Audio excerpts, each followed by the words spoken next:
Welcome to the Empower LEP podcast. I'm your host, Jana Parker. I am a licensed educational psychologist. I'm a group practice owner, and I am the owner and a mentor at Empower LEP.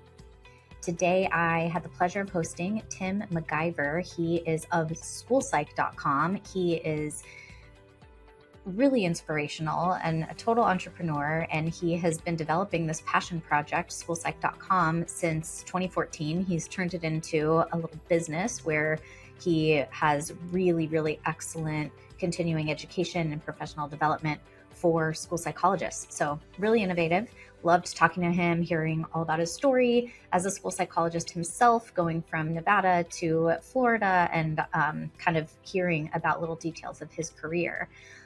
Listen in. This was a great conversation. Tim McIvor of schoolpsych.com. And as always, I hope that you enjoyed this conversation as much as I did. This episode is brought to you by Marketing Momentum, the next live course we're hosting through Empower LEP. If you know anything about me, you know that I am a horrible DIYer. I don't have a creative bone in my body. If you've been listening to me, you also know that marketing is extremely important for psychologists venturing into private practice, and this includes your online presence. I have gone through 4 iterations of my practice's website in 5 years, and I don't want you to have to do the same thing. So I'm bringing my marketing guru, Emily Gray, straight to you. Marketing Momentum is a 12-week live training program crafted exclusively for psychologists. In just 6 sessions, you will learn how to be seen as an expert in your field. You'll map out an engaging website that attracts clients. You'll learn how to get found on Google so clients can contact you, and you'll learn how to attract clients you love working with. As a bonus, you are going to receive professionally designed private practice social media templates valued at $250. The total value of this program is $1,400, but we're bringing it to you for only $499 or 3 payments of $199. The live session dates run every other week starting March 18th and will be held Tuesdays from 4:30 to 6. Visit empowerlep.com/momentum to get more details and to sign up. Welcome back to the Empower LEP podcast. I am your host, Jana Parker, and I'm here with Tim McIvor. Welcome, Tim. Hey, thank you so much for having me.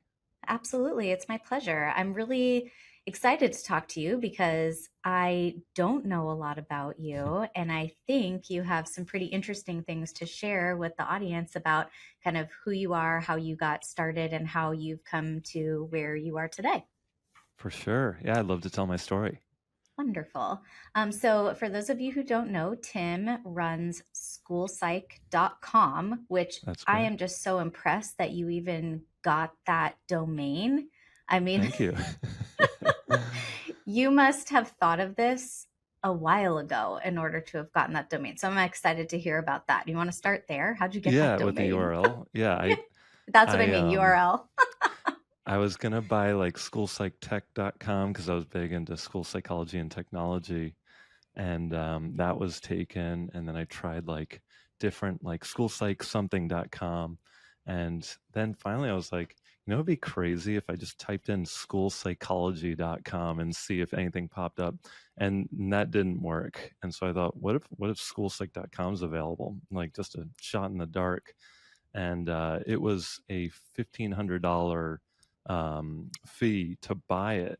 And I think that was kind of the boundary between me being willing to buy that and others who might not have been as serious about building a website, being willing to buy it. So I saw a lot of, alternate spellings of schoolpsych.com, but nobody had the schoolpsych.com. And so, yeah, as a first-year school psychologist back in 2014 is when I bought it. Wow. Gosh, I feel like just knowing that you want that and are going to do something with it as your first year as a school psychologist is pretty impressive. I was doing crazy things in my first year. I was a bold school psychologist. So there's more to that story of me being a first year. So basically, in Massachusetts, when I was doing my graduate school, I was really involved in my state association, the Massachusetts School Psychologists Association, doing a lot of professional development. And I learned a lot there. And then I moved to Nevada as a first-year school psychologist, knowing nobody. And they didn't have a state association. They didn't have a Nevada Association of School Psychologists. And so me, along with about 9 other really passionate school psychologists, we reinstated NAVASP. And basically, within 3 months of moving to Nevada and knowing absolutely nobody there, I became president of the Nevada Association of School Psychologists. So Oh my, I was having a crazy first year, let me tell you. wow. Yeah. And so I got off to a really strong start, let's just say. Wow. And so yeah. And we did amazing things. We didn't just reinstate it. I mean, we held amazing conferences. We advocated like crazy. I really took it like my child. Like I put everything, my heart and soul into it, and I'm so proud of it. It's still going strong today. I still know the leadership and who's part of it today, and they're fantastic. And so, just really proud of it, along with all the members who've really worked hard to help develop it. Wow. Yeah. That's really impressive. And how long were you in Nevada? I was in Nevada for 5 years, and then I moved to Florida for 5 years. And so this is my 11th year as a school psychologist. I did 5 in Clark County, Nevada, and 5 in Ocala, Florida. Wow. What brought you from Massachusetts to Nevada, just out of curiosity? I met a guy in the Boston Public Schools, and he was doing the RTI that I was doing in my homework assignments. And so in Massachusetts, they mostly go off like the discrepancy model. Their universities are super progressive in that they're teaching RTI, or they're teaching not to use the discrepancy model, basically. And then we go into the schools and we do the discrepancy model. And I was really a passionate graduate student. I was like learning everything there is to know about RTI, and I actually wanted to do it. I wanted to see it in practice, because I think we kept talking in class about like, well, how do you have the time to even implement this? This doesn't make sense, because we were doing our practicums in schools that didn't have RTI or were just starting. And so when I saw that somebody in the Boston Public Schools had went to Clark County, Nevada, in Las Vegas, and they were doing RTI. And this district, he told me, was like one of the early pioneers of RTI. And they had this 5-year grant with Pearson where every school every school has free Ames Web, and they have access to the state of the art tools in order to implement RTI, and it's already built into the schedule, so you don't have to find time for the teachers. I said, that's what I want to be doing. And so that one conversation completely influenced my entire career, from assuming I would just work in either Boston or the suburbs around there, to wanting to see what Clark County was all about with its RTI and its PBIS. They had a lot of great initiatives and a lot of great history, and it was already developed there. And sure enough, it was the best decision. I mean, I just love working there. They still have great RTI to this day. I would recommend Clark County to others, especially those who are passionate about RTI. But then after 5 years, I moved to Florida, and Florida's another early pioneer of RTI. And so I did 5 years for the Marion County Public Schools in Ocala, Florida, doing RTI, and again, fantastic district. Would recommend it to anyone who is interested in working with the RTI model of specific learning disability. Yeah. Oh, can you talk a little bit more just about what it's like to be a school psychologist in an RTI district? Because I Absolutely. cannot say that Yeah. I ever have. And oh my gosh, it's so funny. Like, looking back on my career, how I wish that I had had the foresight, I guess, to like really think about things like that, because I mean, I feel like that's kind of where we should be headed back to, if places aren't already there. But not like assessment isn't important, because it absolutely is, but Right. I don't think should be like the first thing that Yeah. happens. I think it should be, Yeah. obviously. Go ahead. And You so tell. Clark County, they did all this research while they were implementing RTI in order to show like, hey, this is worth the time and effort that teachers are putting into it. Yeah. And so when they first started RTI, their initial, before RTI started, their initial hit rate for specific learning disability evaluations was about 50%. So every referral they got, 1 out of 2 would qualify. It was like a flip of a coin. Yeah. And then they got RTI really well developed in place, and all of a sudden the numbers were amazing. Basically, more students were getting interventions at tier 2. More students did not need to be referred, so the amount of referrals dropped substantially because more students were getting what they need without going into special education. And then on top of that, the kids who were referred were appropriate referrals. And I believe it was close to like an 85-90% hit rate. I can't remember, but it was substantially higher once they implemented RTI. And so they have the numbers still to this day. They collect every single school year. And every single school year, they'll see a little bump in the amount of students getting interventions and the number of referrals going down. It was very clear. And so the data showed just how influential it was for Clark County. And I felt it having gone there after having seen in, for example, some of the school districts in Massachusetts that I had interned in, seeing that the referrals were more appropriate. There was more data. We had clear trends over time to show, okay, yes, the student is flatlining. They're not making progress with really strong interventions in place. And so it just made my interventions so easy. So yeah, like you said, not jumping to assessment, but doing the interventions and having some great screening tools is really everything. And so what did you find your job was like, and maybe still is, as a school psychologist in a district? Like what are, because I assume you're not doing as many assessments, and Right. what kind of role do you play in Yeah. RTI? One of the things I like about Marion County, which is they still do require a cognitive for our SLD evaluations. I think that some school districts don't, but we still for every SLD evaluation we do a cognitive, and we do some type of processing. So I like to do a CTOP. I like to do the Woodcock-Johnson academic to get the reading. And let's say they have a suspected learning disability in reading, I would be able to get that really good information from the CTOP on their phonological awareness. I'd be able to know things like their fluency, their comprehension, and their decoding skills from both the Woodcock-Johnson. Sometimes I'll throw in additional Tower in there.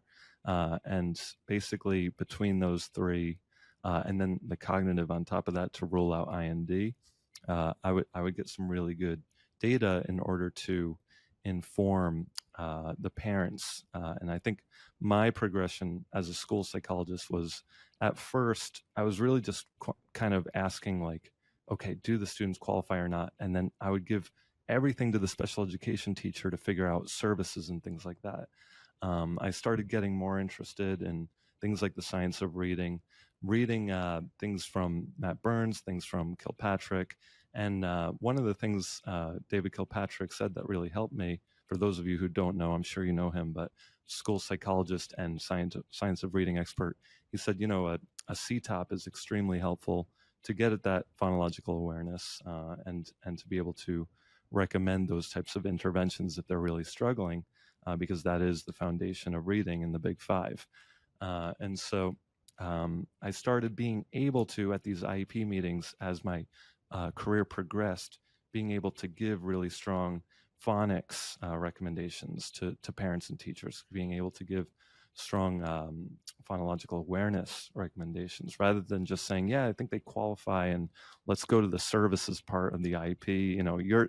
Let me hand the baton over to you. And so I ended up giving parents, little phonological awareness worksheets and things like that they can practice. I said, this is things you could find time as you're driving a child to their baseball game. You could be playing these word games in the car. The phonological awareness, if they're really struggling in this area, could make a difference. And then, of course, phonics, making sure that we're working on systemic, explicit, direct phonics instruction in school. And fortunately, in both Clark County and Marion County, they're not doing the whole language approach. They are very big on phonics.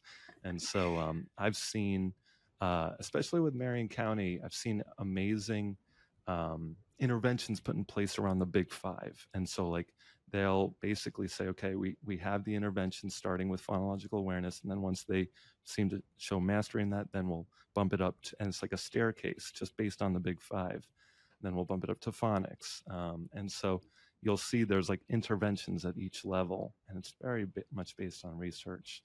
And so that was my kind of progression as a school psychologist in the RTI.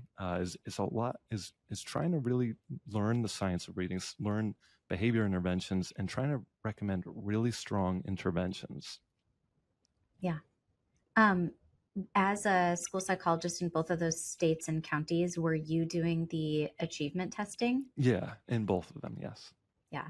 Most school psychologists in California are not doing academic, and I don't know how popular that is, like throughout the nation. I'm not really sure, but it was only working in private practice that I really understood how meaningful it is to do the achievement testing, and how I couldn't possibly not do that myself. And like, it wouldn't even make sense to me at this point in my career, right? I'd be like, Absolutely. nope, give it to me. Yeah. I want to know. I've actually heard of a school psychologist telling me like they didn't even know if the kid would qualify until they got to the meeting because somebody else was presenting the academic data. And I'd be like, I would want to know the academic data right before, like not right before the meeting, but like I would want to know that right away so that I kind of have an idea in my head for the meeting when I'm like preparing, looking at all the data before just coming into the meeting cold and being like, well, I don't know if they're going to qualify or not. I have no idea, and so definitely if you don't do the academic data, at least knowing well in advance as to whether what the scores were to kind of get an idea of the whole picture of the student. Yeah, absolutely. And I even feel like a lot of times we would just get the scores unless we pushed harder for more, exactly. Right? And then so we didn't really even understand the scores. Yeah, exactly. Yeah. Well, thank you for sharing all of that, and I think that's really interesting. And so, okay, so now take us back to, so it's still your first year as a school psychologist, and you decide that you're getting this URL, schoolpsych.com. Yes. And you're the president in Nevada. And so like, what were your initial thoughts with this? And tell me how your ideas for schoolpsych.com, evolved and where you're at now. I think I noticed there was a void in school psychology for good teaching of technology in school psychology. I noticed that my supervisor, both practicum and intern supervisor, were not very fast at report writing. And I had all these like tricks on Excel and Microsoft Word. And I said, I want to like spread this to the world. I want to be able to make everyone more efficient and more effective because then they can help more kids and not take as much work home. I saw my supervisors taking work home. They're the hardest workers, but they were a little bit less on the technologically adept side. And so I found that I really enjoyed teaching school psychologists about technology, and I just wanted to do it for free. And so I decided after 2 years of developing all these tutorials, I spent a lot of time in 2013, 2014, 2015, just learning as much as I could about how Excel and Microsoft Word tools could help do report writing and just kind of experimenting with that. And so over those 3 years, I created tutorials on how to help school psychologists. And in 2014, as a first-year school psychologist, I felt like it was ready to be put out to the world. And so I created all these technology tutorials, and they were completely free. And from there, I just tried to get the word out on social media as best as I could, and developed a following from 2014, 2015, 2016, 2017. And so by 2017, I had finished my 2-year term as president of NAVASP. I had really established a following from doing all these free resources and putting so much time into teaching school psychologists about technology. And at this point, I had learned how to build a professional development association from the ground up. And I'd essentially devoted 5 or 6 years of my life doing it for free. And I had so much fun doing it. So I thought, if this is a passion of mine, why not make a business out of it and create really practical, relevant, and easily accessible professional development for school psychologists? Because one of the issues I was facing as the president of Nevada is that we're actually a pretty massive state with a lot of rural school psychologists.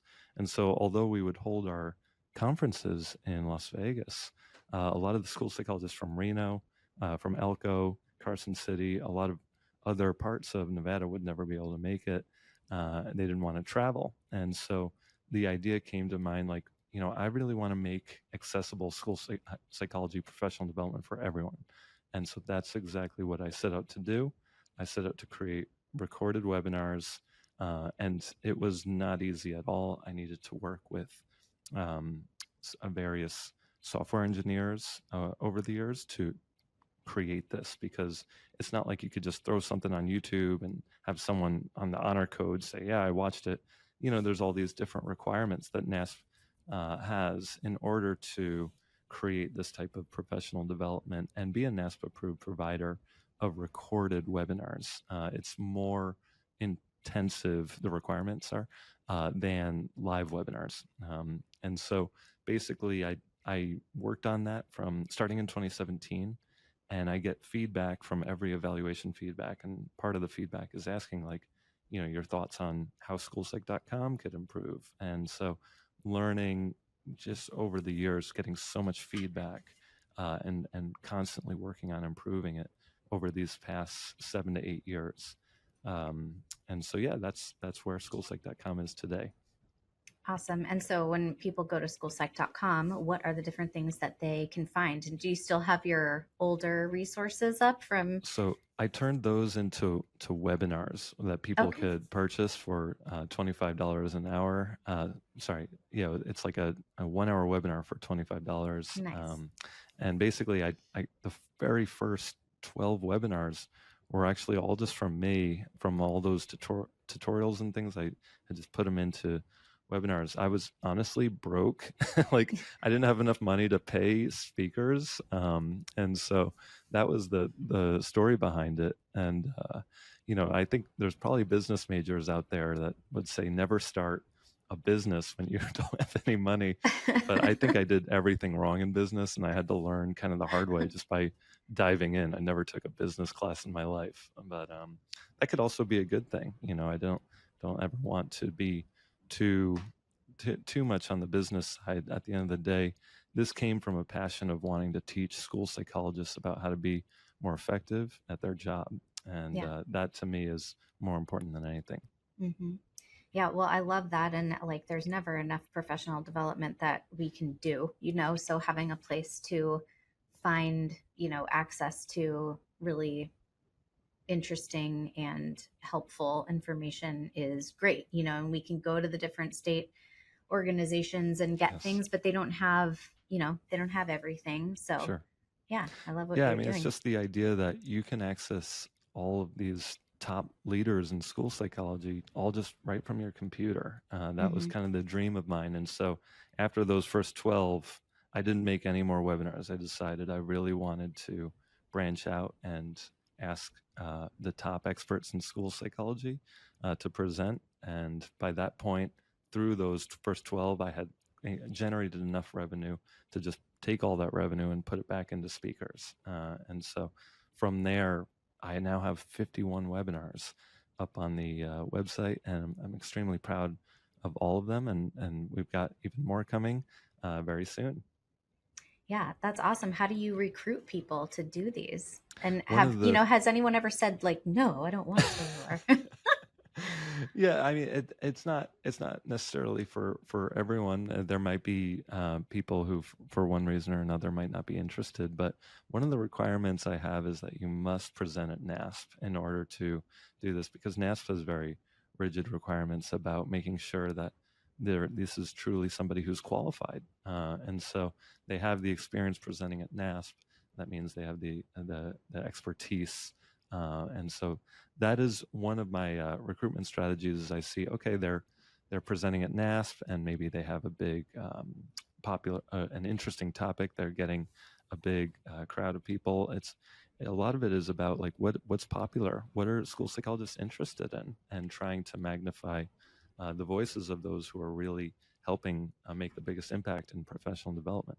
Yeah, I love that. This is a little off topic, but kind of on topic because you are very into technology, and Yeah, it seems like you were way ahead of the game in trying to use technology to make school psychologists' lives easier. correct. So where are you on, school psychology and AI? What do you Yeah, I love use? AI. How do you, yeah, you love it. Yeah, AI is great. We always start with every AI discussion. We always start with the disclaimer of, we have to protect student confidentiality. FERPA, follow FERPA. Never just throw in, student names right up into ChatGPT or something like that. I'll give Byron kudos. School Psych AI. If you type in a first name, it automatically redacts it from both the front side and the back side. And so they're really working hard to make it FERPA compliant. And one of the most important things about AI is just seeing it really as a tool, not something that is used as like the critical thinking behind like, okay, it's going to replace school psychologists. No, at the end of the day, it can help with efficiency. It can help you word things better. For example, make it more strengths-based, make it more parent-friendly. Those are really helpful tools, and it can make it more efficient for the school psychologist who's struggling with their caseload. But it's never to the point where it's going to replace school psychologists, because ultimately we do so much more than just testing, and so much more than just the scores. There's a lot of critical thinking behind it, and there's a lot of consultation, data analysis that we as school psychologists are trained to do. Yeah. And so with all that said, because I do sometimes mention AI on schoolpsych.com, and I do notice some of the comments are really for it, but then you'll get the occasional person who says, well, why are you using AI? What do you think it's better than the school psychologist? And it's like, nobody's saying that. Nobody's saying that AI should be replacing school psychologists or is better than school psychologists. At the end of the day, it's just a tool. And I have used it to help come up with a variety of different things, whether it's mostly with wording. Sometimes I will want to use a smaller word rather than a bigger word in order to word things, in order to make it parent friendly. I noticed that when I started out, I had all this legal boilerplate terminology in my reports. And after reading Jean-Anne Carrier's book, Legally Defensible Psychoeducational Reports, Writing Useful and Legally Defensible Reports, Yep. I realized I want to make it more parent-friendly. And she said, there's a way to, on Microsoft Word, see the grade level of what you're writing, of your reports. And my grade level of my psychological reports before reading her book and changing things up was at a college level. And Yeah. that was so not appropriate for the demographic of parents that I was serving. And so I was able to make it a lot more parent-friendly, a lot more useful, a lot more readable, taking out the boilerplate templates.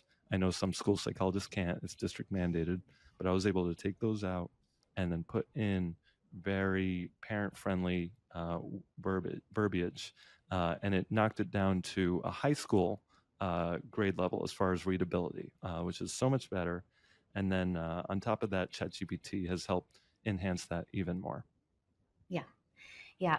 I completely agree with you. I've been playing around with it a bit, different, like different GPTs, to see kind of what it gives me. And, sometimes I think like, oh, well, our school psychologist is not going to have to know how to, like, what this means, but then I think no, because actually I have to go back and reread everything. Like, even Right. if I put in a paragraph and say, I need you to say this in a better way or whatever, Yeah. like sometimes I'm all, wait a second, that Yeah. is not anywhere, or like, nope, Right. that's not what I wanted to say. Exactly. Yeah. And you There's have still to so much know. critical thinking that we Yeah. have to do as school psychologists. It's not just blindly copying and pasting from ChatGPT. If you're doing that, that is definitely not best practices. Right, right. Okay. So schoolpsych.com is your website. And do you Yes. also have social media? Yeah, I mean, we have a Twitter, Instagram, and Facebook page for schoolpsych.com. And in addition to posting new webinars, sometimes we just like to have a little fun on there and throw up some memes and things like that. And how do people connect with you if, they have questions, or like, do people get to ask you if maybe they want to be on schoolpsych.com? Yeah, I mean, if they have one of the big requirements is if they've presented at NASP, Mm-hmm. they have a really strong expertise and they have a lot of practice presenting on that topic. They've presented in multiple audiences. Then absolutely feel free to reach out to me. Awesome. I have two more questions for you. One is, if you had guidance for anybody thinking about, using what they know to do something a little bit different and innovative, do you have any guidance or advice? Could you be a little bit more specific about like the example? I feel like I would be.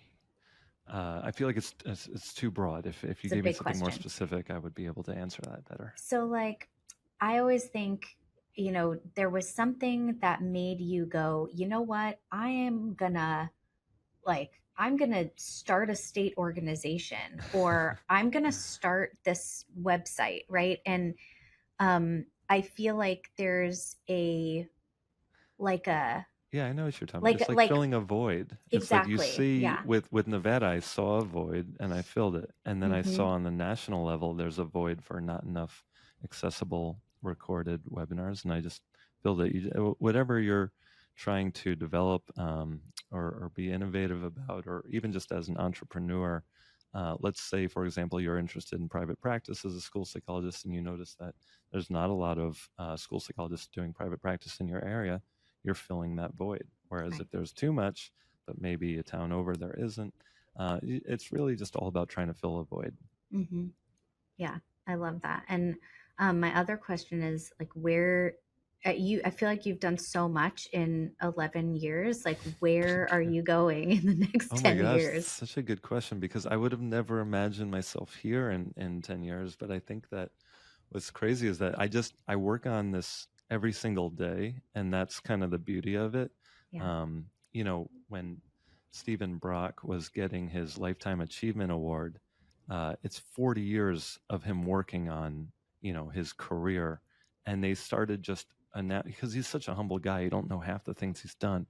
But after 40 years, they're just announcing all of the major things he did. I'm sure it was just the tip of the iceberg. And I could just notice the room. Everyone's jaw was dropping. I was like, wait, he did all of that? And it's like he just worked on something over and over for 40 years straight. And sure enough, all of these amazing achievements came from that. And it's the same thing with us as school psychologists. We just continue to work on whether it's a passion project, and it gets bigger and bigger and bigger every day, little by little. And so for me, I don't know, because I just go day by day, but I never imagined in my wildest dreams that schoolpsych.com would now have over 50 webinars from some of the biggest experts in school psychology. It's exceeded all expectations. And really the secret is just simply keep working at something you love every single day. And by 10 years from now, it will grow into something beautiful. Awesome. Yeah, I think it's so, I feel so grateful to be in a profession and in a career where there is no limit to how much we can learn and grow. There's always something, and there's always a way to stay inspired. And Yes, I love that. absolutely. Absolutely. Yeah. I think NASP is the best for that. You meet a lot of cool school psychologists, a lot of inspiring school psychologists. It really rejuvenates me every year. I go every single year, and Hmm. I love to see my friends there. Yep. Awesome. Well, thank you so much for joining me today. I'm just like really thrilled that you came on and shared your story Absolutely. with us. Yeah, anytime. That is it for today's episode of the Empower LEP podcast. I hope that you found this conversation insightful and inspiring as you navigate your journey in private practice. If you enjoyed the episode, I'd love for you to subscribe and leave us a 5-star rating and review on Apple Podcasts. It really helps us reach more LEPs and school psychologists who are looking to build their own path in private practice. For more resources and community, you can connect with me at empowerlep.com, on Instagram at EmpowerLEP, on Facebook in the Empower LEP Facebook group, or by email at jana@empowerlep.com. And just a quick reminder, the information shared on this podcast is for educational purposes only and should not be considered legal, business, or clinical advice. Be sure to consult with the appropriate professionals for guidance on your specific situation. Thanks for tuning in, and remember, you have the skills, you have the knowledge, and you have the power to create a private practice that truly makes an impact.